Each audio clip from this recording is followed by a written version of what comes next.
Bueno, vamos entonces de inmediato a pasar a la palabra del Señor. Estamos en el capítulo 12 de Romanos, en esta serie de mensajes Viviendo el Evangelio en el día a día. Y hoy vamos a hablar sobre algo muy importante que es, ¿cierto?, nuestra vida de servicio en el Señor.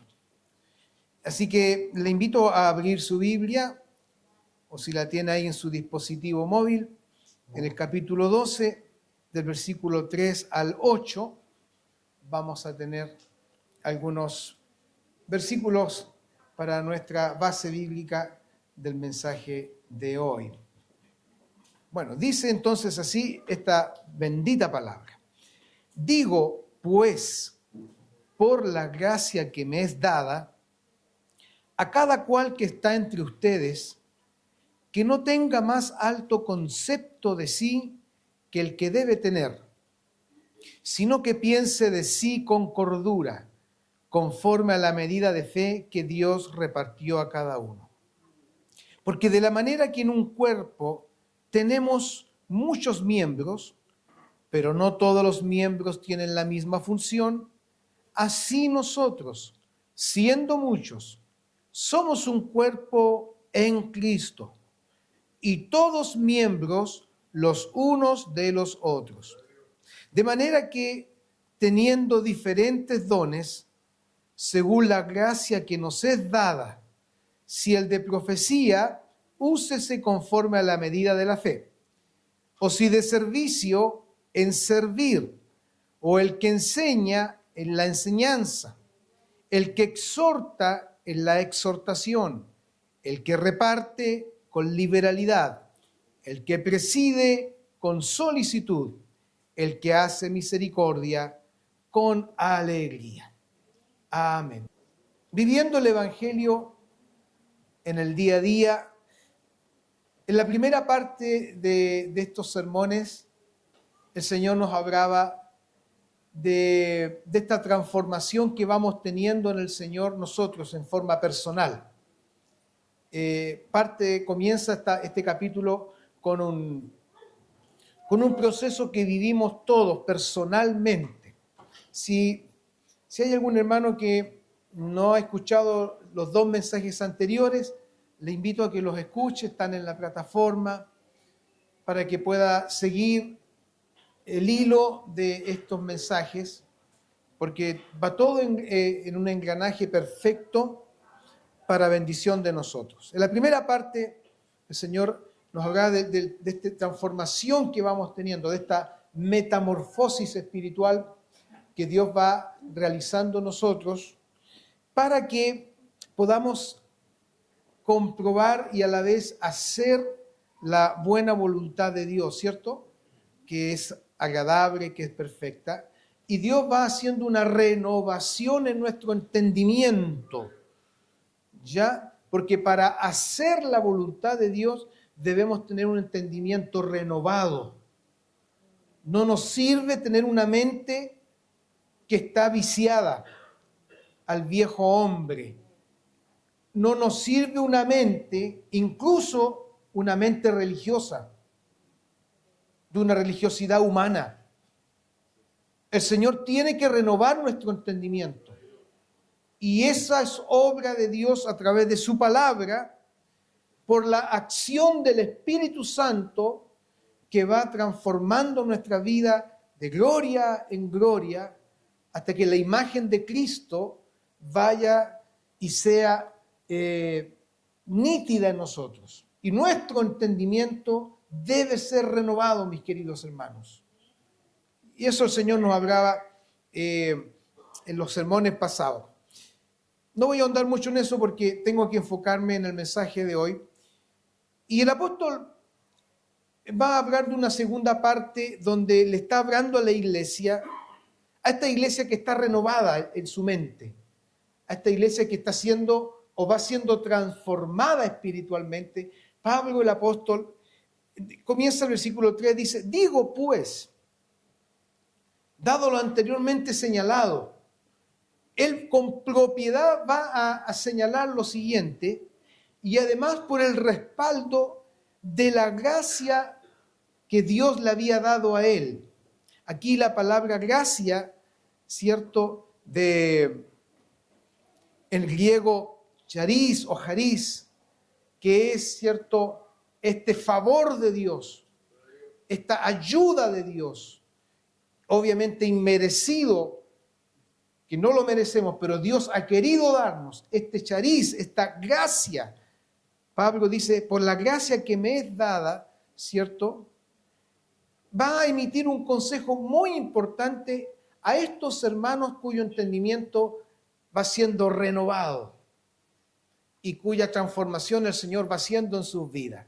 Y va a entrar en el campo ahora de nuestra, por así decirlo, membresía de la iglesia, de ser parte del cuerpo de Cristo. Porque la iglesia es el cuerpo de Cristo. Pero antes de entrar en lo que es el servicio, de lo que la iglesia está llamada a hacer, según los dones, los carismas que el Señor ha dado, es interesante que el Señor nos quiere primero dar un buen consejo, porque dice, esa gracia que me es dada, a cada cual que está entre ustedes también, porque esa gracia también ha sido dada a todos nosotros como miembros de la iglesia de Cristo, Él les dice, no tenga cada uno de ustedes, mire, porque la palabra si bien nos habla en forma general, pero también la palabra habla en forma particular. De la generalidad pasa a la particularidad de cada uno. Le dice, cada uno, dice, no tenga más alto concepto de sí que el que debe tener. Y esta primera parte de hoy, yo quiero hablar de que la humildad es el eje de nuestro servicio a Dios. La humildad.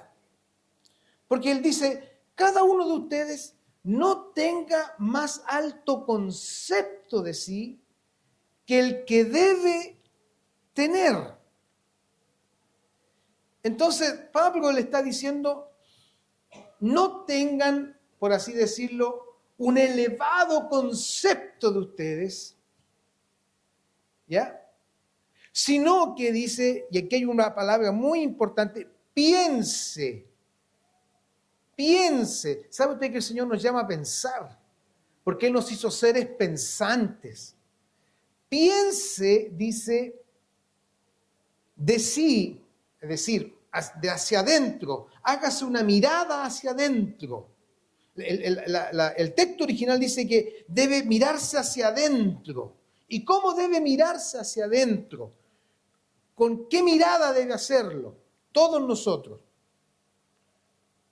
Con el santo equilibrio que nos muestra la palabra del Señor de lo que somos en Cristo. Dice aquí y usa una palabra con cordura. Cordura. Y aquí la palabra cordura, ¿cierto? En su término original, piense de sí con sobriedad, con un juicio cabal, con prudencia, con moderación.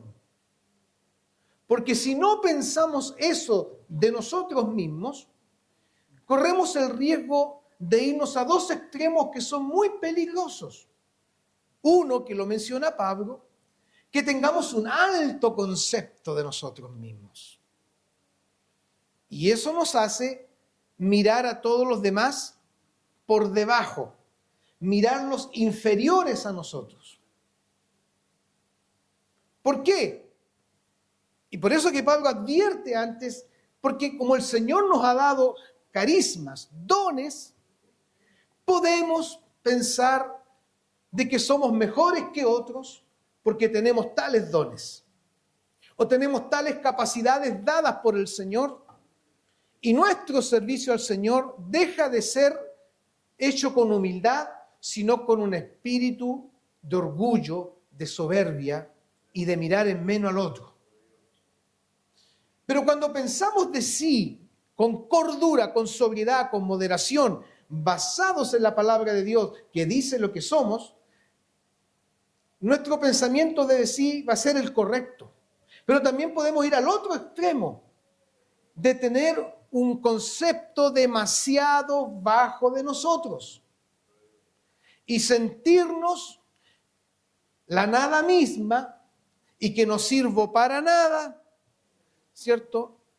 Y que soy el peor de todos, el más malo de todos, ¿cierto? Y yo no sirvo para nada.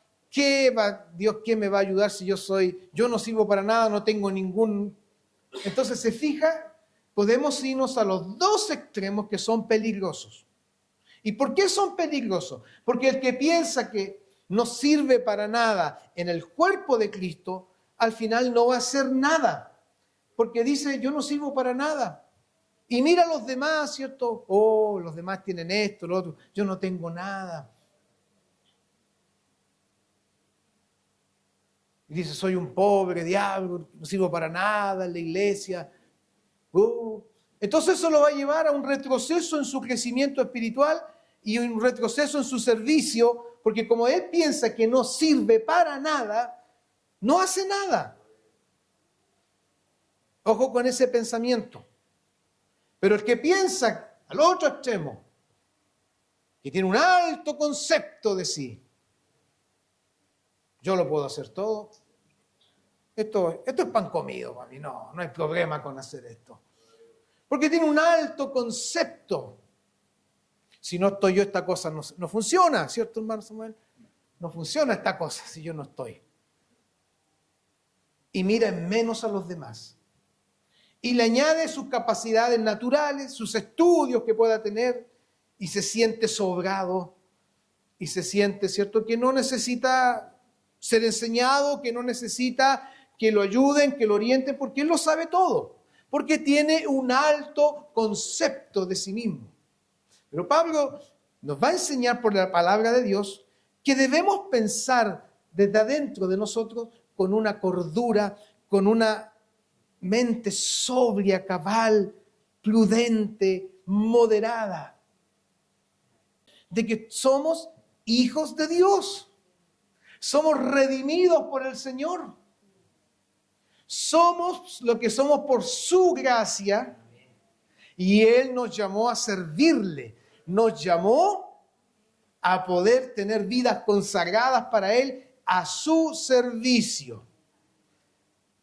¿Me entiende? Eso es pensar de sí con cordura. Y además, que todo lo que yo soy, como Pablo dijo a los hermanos allí en Corintios, yo lo decía el día jueves después del hermoso mensaje que el Señor nos daba también relacionado con esto, de que debemos entender lo que somos en Cristo y que no es por nuestros méritos y que no es por nuestras obras que ganamos el favor de Dios y por nuestro trabajo incansable por la obra de Dios que nos ganamos ciertos puntos para el reino. No es por eso. Y yo le decía después en una postludio del mensaje, yo les decía a los hermanos, Pablo les decía a los hermanos en Corinto, miren, porque los hermanos de Corinto cuestionaron su ministerio apostólico, cuestionaban su trabajo, lo despreciaban, lo miraban en menos.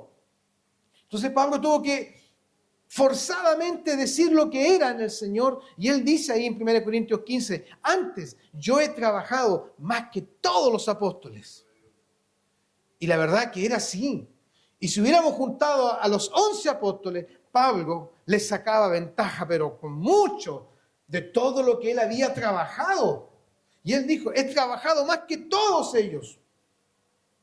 A los que ustedes llaman apóstoles y los miran como apóstoles, pero después él hace el cabra a tierra, pero no porque se había jactado, sino que él pone inmediatamente la lápida a cualquier pensamiento de soberbia y de orgullo religioso y dice, pero no yo, sino la gracia de Dios en mí.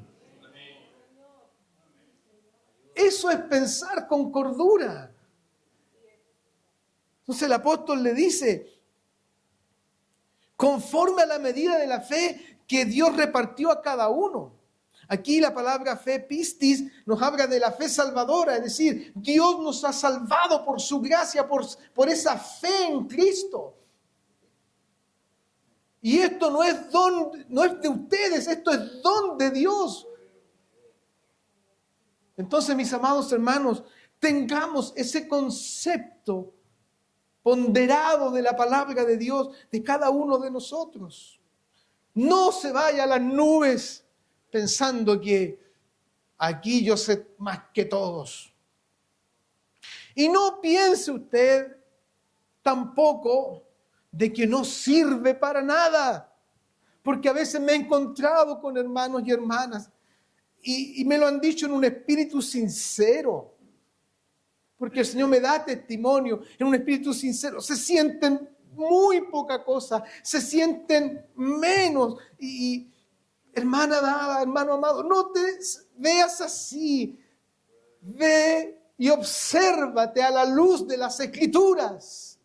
Y las Escrituras nos dicen que somos pueblo de Dios, real sacerdocio, linaje escogido, pueblo adquirido por Dios, para que anunciemos las virtudes de aquel que nos llamó de las tinieblas a su luz admirable.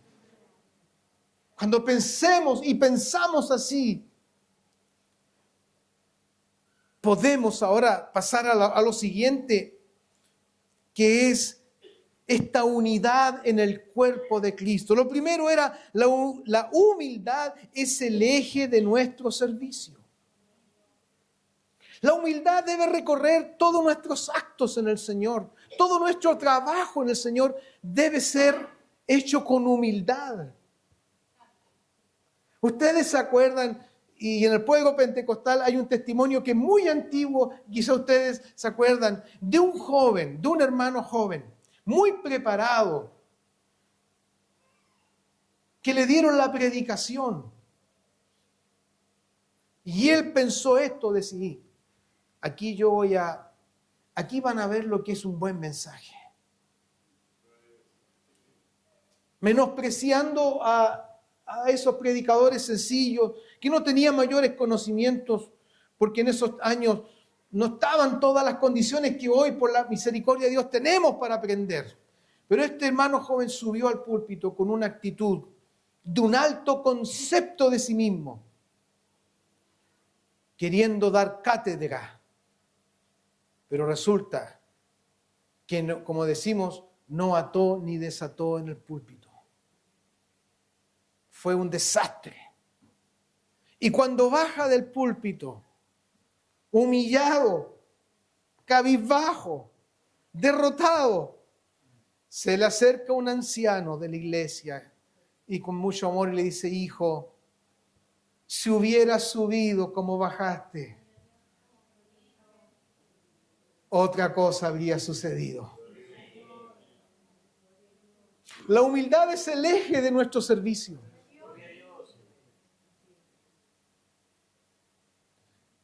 Y Pablo lo dice, y lo dice porque él lo evidencia, lo está viviendo. Por eso dice: por la gracia que me es dada. O sea, ni yo, que soy el apóstol de los gentiles, puedo jactarme y puedo sentirme superior a ustedes, porque lo que soy es por la gracia inmerecida, gracia infinita, como cantábamos, que hemos recibido del Señor. Lo segundo es que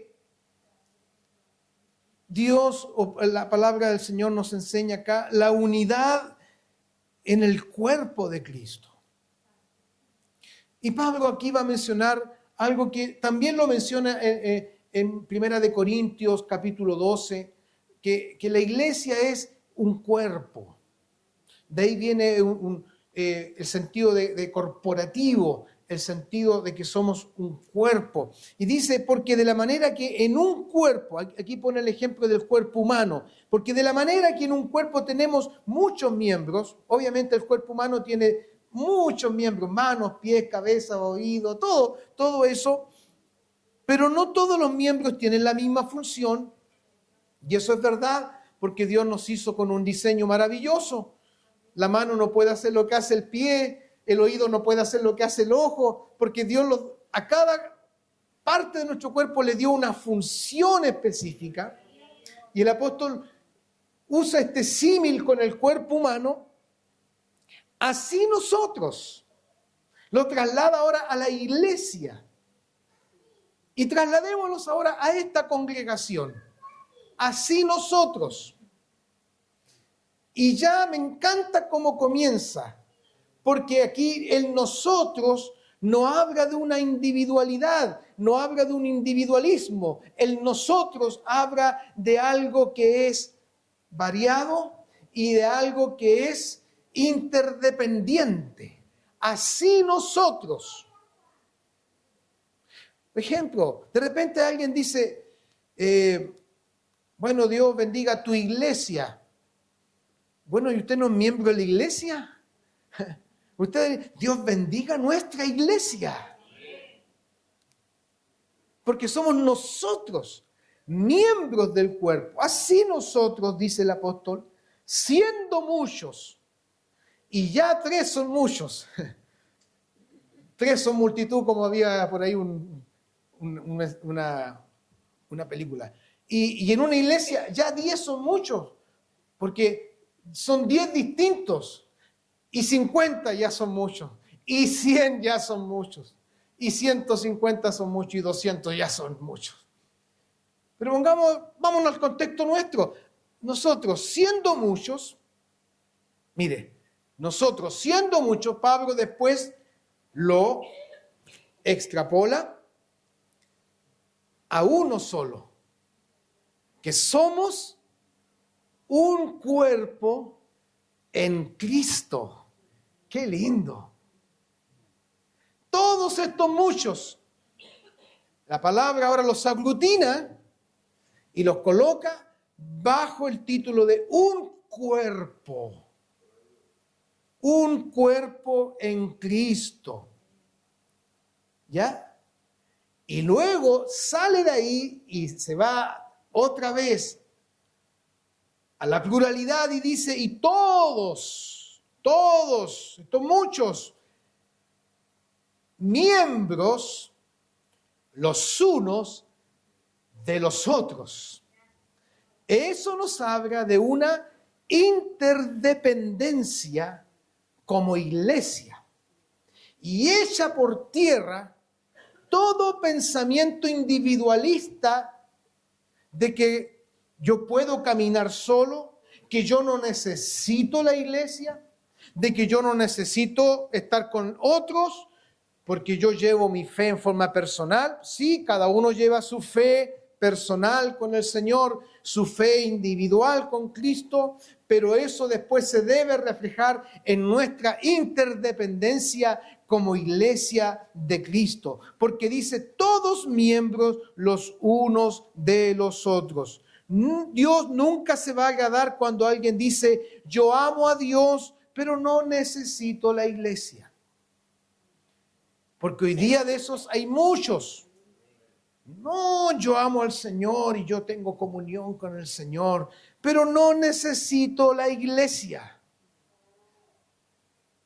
¿Saben por qué? Porque andan buscando la iglesia perfecta. Porque andan buscando la iglesia que no tenga errores. Pero como la iglesia de Cristo en su esencia es espiritual y eterna y celestial, pero está compuesta por nosotros y nosotros somos falibles, fallamos y vamos a fallar y nos vamos a equivocar y además, ¿cierto? Tenemos errores, tenemos fallas, en fin, ¿para qué lo voy a nombrar si no se va a deprimir? ¿Cierto? Esa es la iglesia. Y muchos dicen, no necesito la iglesia. Amo a Jesús, pero no necesito la comunión de los hermanos. Una vez una hermana, cuando orábamos los días martes, recuerdo, antes de la pandemia se oraba todos los martes acá. Y una vez una hermana dijo, y yo le dije, ¿por qué no vienes a la oración? Porque ella necesitaba una respuesta de Dios. Ven a la oración, vamos, ven a orar. Y ella dijo, no me gusta ir a la oración porque eso de estar con los hermanos se presta para el chisme y se presta... Yo le dije, ¿pero de dónde sacas eso? No, prefiero estar ahí solita. Y así no me meto con nadie y nadie se mete conmigo. Y la verdad es que alguien dice, es mejor estar ahí no me meto con nadie y nadie se mete conmigo. Pero ¿sabe qué? Al ser miembros los unos de los otros, yo le voy a decir una verdad. Como pastor yo me tengo que meter. Porque si veo que estás mal, si veo que vas por un mal camino, ¿quién te va a decir que vas por un mal camino? No es que va a venir un ángel del cielo y me va a venir a hablar. No. Para eso está la iglesia. Y eso, aunque tú digas, eso es meterse, bueno, llámalo como quiera, es meterse en mi vida. Pero la iglesia es el lugar donde el Señor va trabajando en nosotros, nos va santificando por su palabra, donde el Señor va obrando y además, ¿cierto? Ningún creyente ha sido llamado a transitar solo en su peregrinaje de fe. Nos necesitamos los unos a los otros. ¿Cuántos dicen amén a eso? Nos necesitamos. Y deberíamos servirnos y apoyarnos mutuamente con amor y alegría. Porque tú necesitas que oren por ti. Yo necesito que oren por mí. Pero si usted no tiene comunión en la iglesia, no se siente parte del cuerpo de Cristo, usted va a llevar una fe solitaria, va a llevar una vida solitaria, nadie va a saber de usted. Entonces es importante entender esta interdependencia que nos enseña la palabra, que somos un cuerpo en Cristo, y todos miembros los unos de los otros. Y esto es unidad en el cuerpo, no uniformidad, porque no podemos ser iguales todos. Imagínense que ahora para ser todo uno en Cristo, todos vamos a venir los varones con terno azul y corbata roja. Todos vamos a andar del mismo uniforme. Y las hermanas todas con el mismo peinado y todos con la misma prenda, todas uniformes para ser uno solo. Uniformidad no es unidad.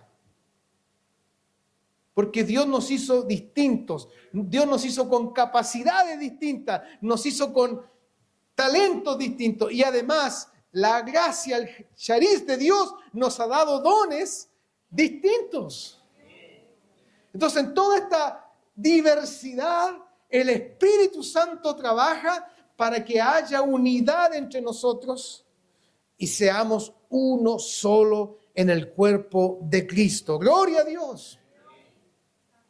Y Pablo no está hablando en contra de la diversidad que hay en la iglesia. Este término diversidad que hoy día se ha manoseado y se le ha dado otro sentido en el mundo, pero la palabra aquí habla que en la iglesia hay diversidad, porque hay diversidad. Ya el hecho de que te llames distinto a tu hermano ya es diverso. El hecho de que usted sea más alto y más bajo el otro, el hecho que tenga... Somos todos diversos y no hay ninguno igual al otro. No hay ninguno porque Dios nos hizo únicos, gloria a Dios. Y en esa diversidad, añádale usted ahora, como dice el versículo 6, de manera que, dado Pablo esta noble explicación, esta notable explicación del cuerpo, Pablo dice, de manera que, teniendo... Nosotros, plural, teniendo diferentes dones. Y aquí la palabra dones del griego carisma, de ahí viene carisma. Habla de una dádiva de Dios. Los dones que el Espíritu Santo nos ha dado son dádivas, son regalos del Señor. No son nuestros. Aleluya. Pablo dice, teniendo diferentes dones, diferentes carismas, diferentes dádivas. Y nuevamente Pablo no quiere dejar pasar este detalle. Según el chariz o la gracia que nos es dada. Aleluya. Y comienza por lo menos a enumerar 7 dones. Porque hay diversos listados de dones. Unos están en 1 Corintios 12, otros están en Romanos, en este mismo libro. Suman aproximadamente 23 o 24 dones. Aquí nombra solo 7 y voy a ir rápidamente y los voy a mencionar.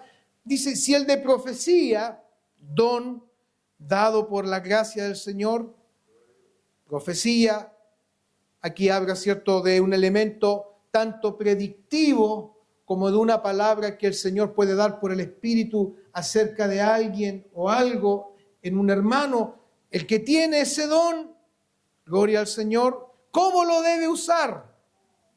Ya hablamos que la humildad es el eje de nuestro servicio.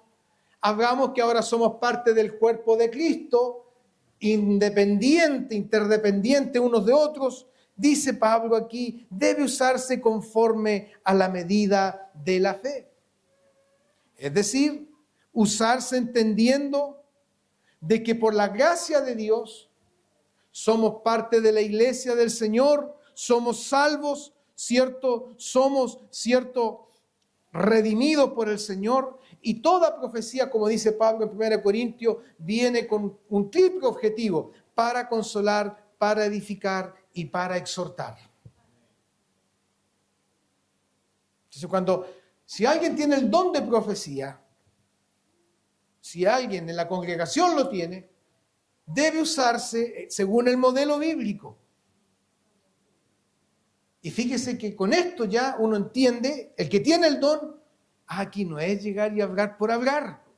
Aquí no es llegar y para dar palos, porque yo quiero hablar esto. No, se usa conforme a la medida de la fe, se usa, ¿cierto?, conforme a la gracia que el Señor nos ha dado, ¿cierto? Y esto nos advierte contra la profecía, ¿cierto?, que puede ser antojadiza, puede ser del corazón humano, ¿cierto? Y Pablo está advirtiendo que la profecía debe ser acorde a la fe, en acorde con la doctrina aceptada entre los creyentes, basada en la doctrina de la salvación. Todo el que entrega una profecía no puede entregar un mensaje que esté fuera del contexto bíblico o que se salga de la palabra de Dios y de la doctrina de la palabra de Dios. Debe usarlo así. Luego menciona, o si servicio. Un don maravilloso. Aquí la palabra servicio, del griego, aquí les va a parecer más conocida, diaconía.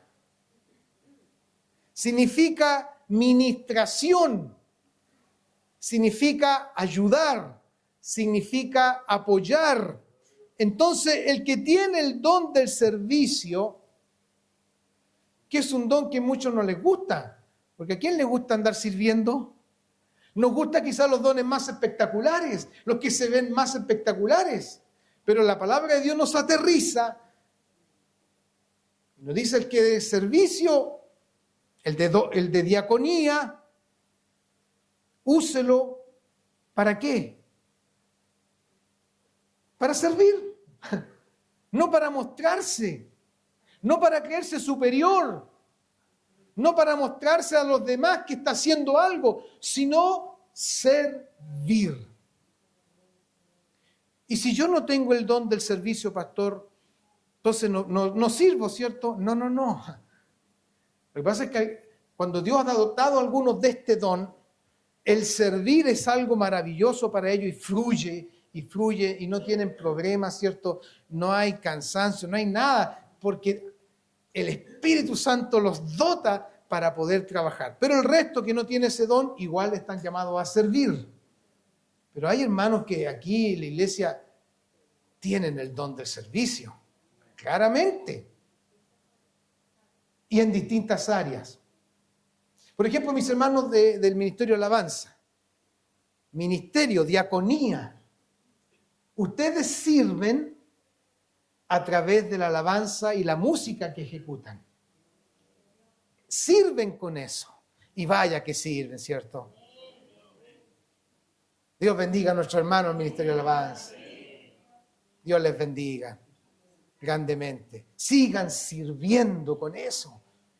Y cada nota que hagan, Juanito, cada nota en tu guitarra, hermano Carlito, cada nota en el piano, sea una nota con un respaldo del Señor, con la gracia, con el cariz de Dios. y ministran, nos bendicen, nos llaman a adorar. Eso es servir. Otros sirven en distintas áreas, en el ornato, en el aseo, en la portería. En este momento hay un hermano que está afuerita, ¿cierto? Se está perdiendo, entre comillas, porque no está perdiendo nada, pero uno le dice, me estoy perdiendo el culto. Tú no estás perdiendo nada. Estás siendo bendecido al servir al Señor y sigue sirviendo a Dios. Otros en tantas áreas que tiene el cuerpo de Cristo sirven a Dios. ¿Y cómo tiene que hacerlo? Sirviendo. Diaconía o diaconeo, servir, servir, servir. Dice el Salmo, sirvan al Señor ¿con qué? Con alegría.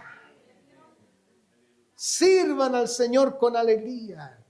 Es que otra vez me tocó a mí. Otra vez yo. No, sírvelo con alegría. Gloria al Señor, con gusto, con gozo en tu corazón. Allí tenemos el don del servicio. Y después dice, el que enseña, el que tiene el don de la enseñanza. Aquí en el griego es didascalia, que está muy relacionado con la doctrina. El que enseña debe enseñar doctrina, mandamiento de Dios, didascalia, de ahí viene la didaqué, la enseñanza, la doctrina de la palabra de Dios. Debe enseñarlo también según la gracia que Dios le ha dado. Hágalo. ¿Y qué va a enseñar? Doctrina. No se va a poner a enseñar cosas que no están en la palabra de Dios, ni cosas que de su corazón, sino lo que está aquí, doctrina, mandamiento, enseñanza bíblica. El que enseña, dice, el que tiene el don de la enseñanza, en que enseñe. No haga otra cosa, enseñe.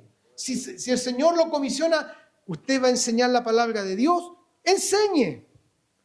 Pero no se va a poner a enseñar cosas que no corresponden.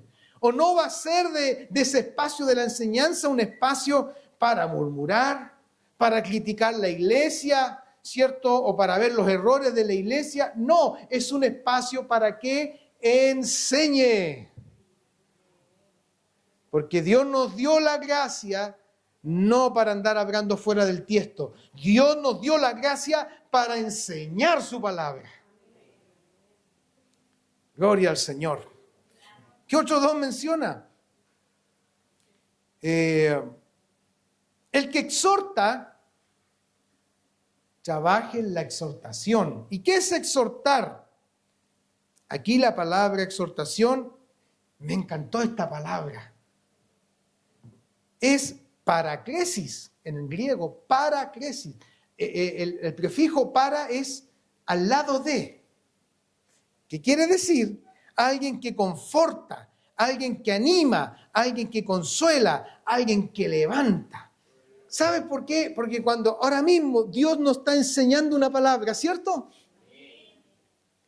Pero hay también hermanos que tienen la exhortación. ¿Y qué hacen los que tienen este don maravilloso de la exhortación? Hermanos, Dios nos habló una palabra el día jueves. Dios nos habló esto. Vamos adelante con la palabra. Los animo a estudiar la palabra. Eso es exhortar, animar, consolar, apoyar.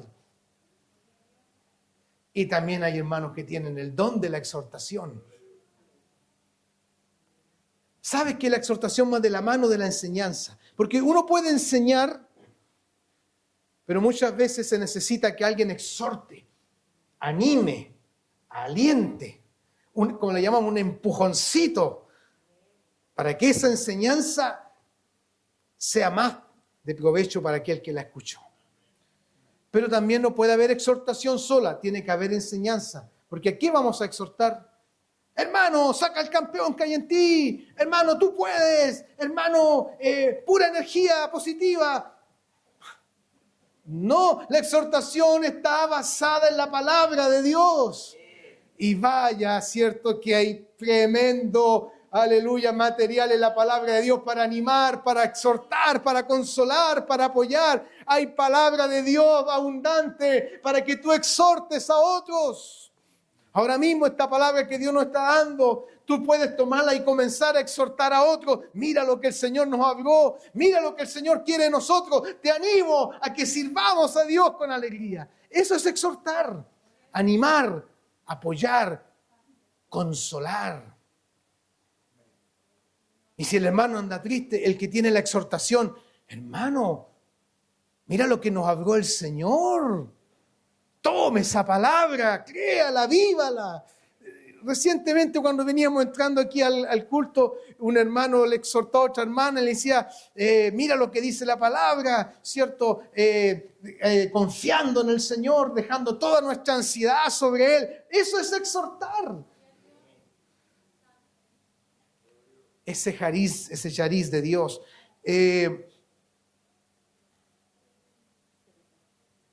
que reparte no toca la mejor parte. Aquí no es así. No es así aquí.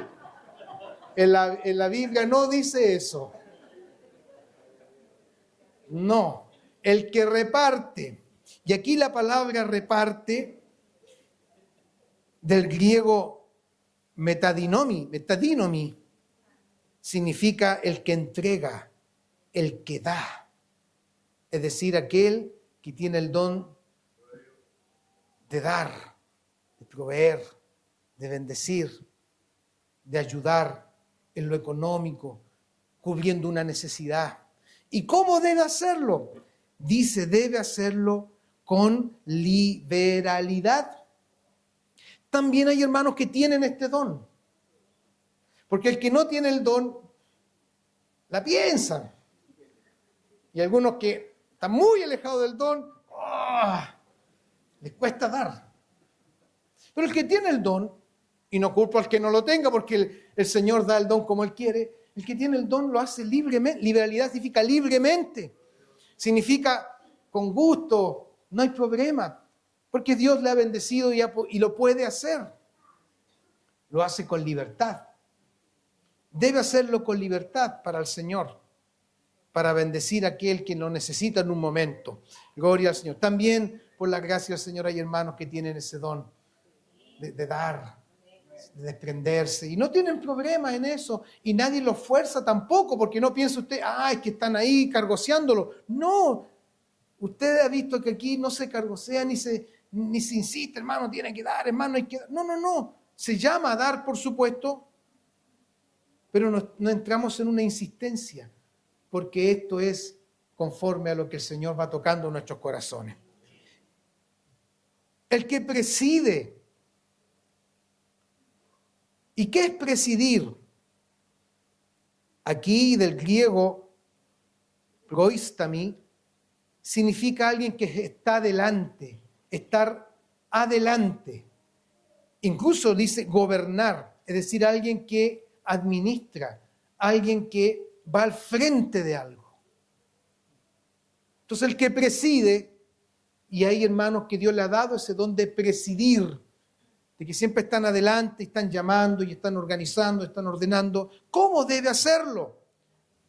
Con solicitud, con prestancia, proactivo, solícito. Y en la iglesia se necesita gente que presida. Porque uno como pastor le puede pedir a alguien, hermano, necesitamos hacer esto, y ese hermano lo hace con solicitud. Y no mañana, ni una semana. Hermano, ¿se acuerda que le dije que, sí, ya, pasa una semana y no lo hace? Pero el que tiene este don de presidir, no todos pueden presidir, porque no todos tienen el don, pero el que tiene el don lo hace con solicitud, lo hace presto, rápido. Va muy de la mano de la diaconía, porque uno de los significados de la diaconía o diácono es aquel que levanta el polvo. Uno de los significados de la palabra diácono es el que levanta polvo. No sé si entiende la figura. En esos tiempos, cuando se le pedía a alguien hacer algo, las calles no eran pavimentadas como ahora. Entonces, rápidamente iba y obviamente al salir rápido levantaba polvo, porque las calles eran polvorientas. Llegó a significar eso la diaconía. Alguien rápido, presto, proactivo. Y necesitamos proactividad también en la iglesia. Y por último, el séptimo don que hace acá, o servicio, debe hacerlo con alegría. Aquí la palabra misericordia del griego eleo es compasivo. El que hace compasión, ¿cómo debe hacerlo? ¿De mala gana? Lo debe hacer con alegría. ¿Se imagina usted que uno haga misericordia con alguien, sea hermano o sea alguien externo a la iglesia, y va con la cara larga a entregarle una ayuda? Aquí le trajimos una ayuda. ¿Cómo cree que se va a sentir esa persona? Horrible. ¿Qué va a pensar esa persona? Me trajeron esta ayuda porque prácticamente obligados me la trajeron. Pero cuando tú haces misericordia, vas con alegría. Y venimos, hermano, en el nombre de la iglesia. Y traemos una palabra del Señor. Y Dios lo va a levantar si está enfermo. Y Dios lo va a restaurar si tiene algún problema. Con alegría. ¿Cómo se siente esa persona o ese hermano cuando alguien lo bendice? Se siente tan bendecido. Dice a la palabra con alegría. Y eso excluye también hacerlo con motivos egoístas. Porque a veces queremos hacer misericordia para demostrar algo. Cuidado con eso también. Una vez alguien empezó a hacer una serie de ayudas y tuve que hablar con él porque él las estaba haciendo primero a título personal. Empezó a pedir ayuda a los hermanos, pero a título personal. Y después iba a dejar la ayuda, esto yo le traigo. Y le había pedido ayuda a todos los hermanos. Y además, ya que la iglesia no lo ayuda, se tuve que hablar con él. Dije, hermano, en primer lugar, usted no puede pedir ayuda si no es autorizado por la iglesia.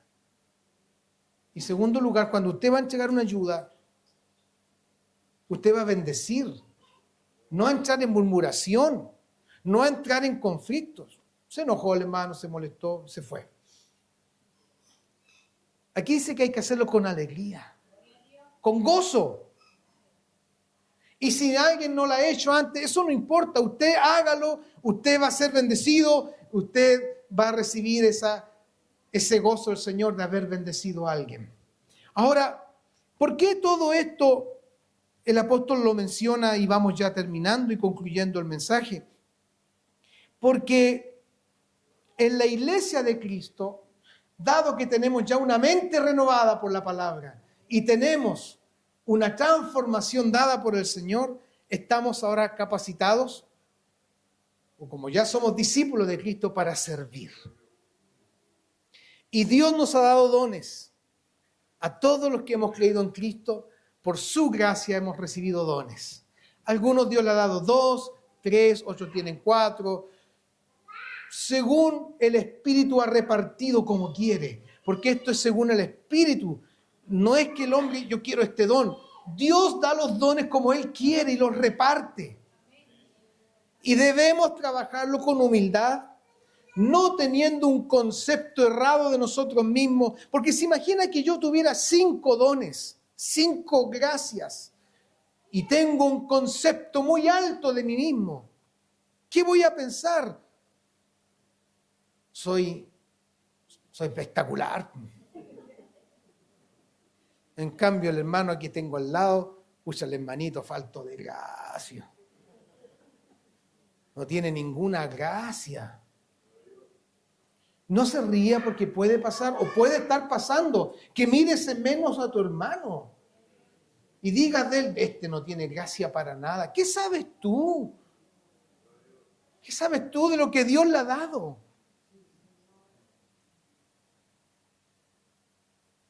entonces debemos tener el concepto claro de nosotros.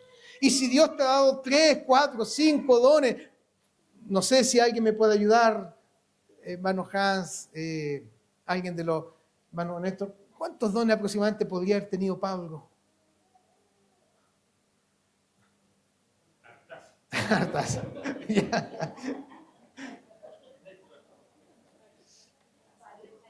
Pero piense, Pablo era apóstol, maestro de los gentiles, pastor, ¿cierto? Hablaba en lenguas, don de sabiduría. Bueno, él podría verse, soy el apóstol. Soy el apóstol. Pero él, ¿y por qué él da esta palabra? Porque el Señor transformó su vida y renovó su entendimiento. Y el Señor le reveló, no tengas un concepto más alto. Incluso Pablo dice en alguna oportunidad, escribe a los Corintios, porque él había recibido tantas revelaciones de Dios, el Señor lo llevó al paraíso. ¿Alguien ha ido al paraíso aquí? Entonces bájese. Pablo fue, el Señor lo llevó al paraíso, dice, conozco un hombre, dice, que hablaba de sí mismo, que le fue dado escuchar palabras maravillosas, ¿cierto? Y otras revelaciones. Dios le reveló el evangelio a él personalmente. Jesús mismo se lo reveló personalmente a él. Pero Pablo dice, pero para que todas las revelaciones y toda la grandeza de las revelaciones no me enalteciesen, dice, me fue dado un aguijón. Y yo me imagino que ese aguijón le recordaba, Pablo, no eres más de lo que eres por mi gracia. Y a veces Dios nos deja un aguijón para que no nos olvidemos que esto no es de nosotros, que esto no es nuestro.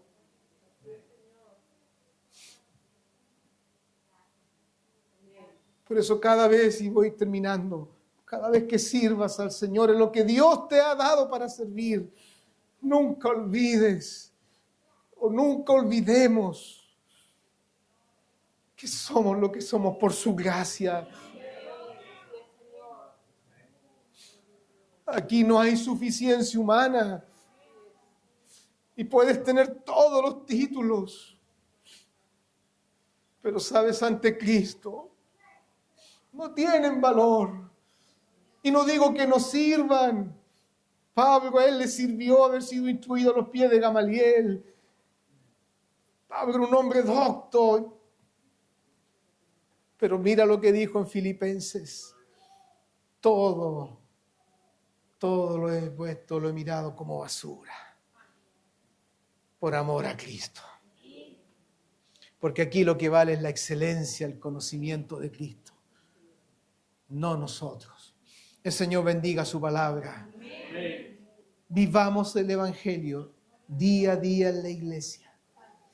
No mires a tu hermano inferior a ti. No creas que no necesitas ser enseñado. Todos necesitamos ser enseñados, ser discipulados por el Señor. ¿Hasta cuándo? Hasta que el Señor nos llame a su presencia. Gloria al Señor. Dios bendiga su palabra. Eso es lo que el Señor nos ha entregado hoy día, viviendo el Evangelio día a día. Así que, hermano, quiero que hagamos un ejercicio espiritual para terminar. Y mire a su hermano que tiene al lado, ¿cierto?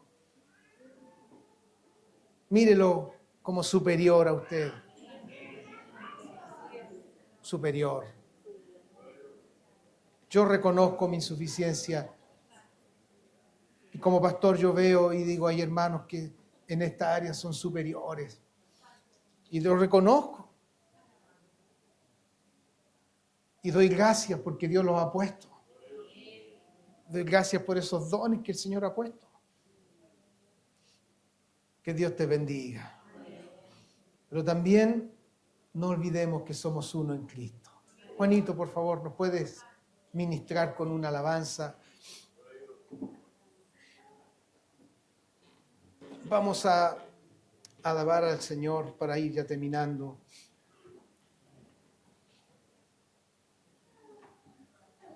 No hay llaneros solitarios en la iglesia. Somos uno, somos un cuerpo. Y yo necesito de ustedes, hermanos. Ustedes necesitan de sus hermanos. ¿Ya? Así que el Señor les bendiga.